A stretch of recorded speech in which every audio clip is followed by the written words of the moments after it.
HLL6200DW প্রিন্টারে wifi set up করার জন্য প্রথমে আমরা এই ওকে বাটনে চাপ দিব। ওকে বাটনে চাপ দিয়ে এবার ডাউন এরো এটাতে চাপ দিয়ে আমরা নেটওয়ার্ক অপশনে যাব। নেটওয়ার্ক অপশনটা ওকে করব। নেটওয়ার্ক ওকে করার পর আবারও ডাউন এরো, এবার ডব্লিউ ল্যান রেখে এটা আবার ওকে করব। এবার আমরা আবারও ডাউন এরোতে এসে সেট আপ উইজার্ডটা ওকে করব।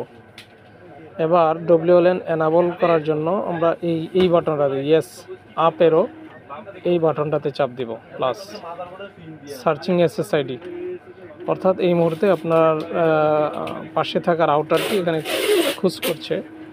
এখানে দেখতে পাচ্ছেন অনেকগুলো নাম আছে, যে নামটা হবে এখানে দিবেন। দেওয়ার পরে এখানে কি পাসওয়ার্ডটা আপনি এখানে আপ এবং ডাউন এই বাটনগুলো চেপে সব ধরনের পাসওয়ার্ড পাবেন। একটা লেখা শেষ হবে আর ওকে করবেন।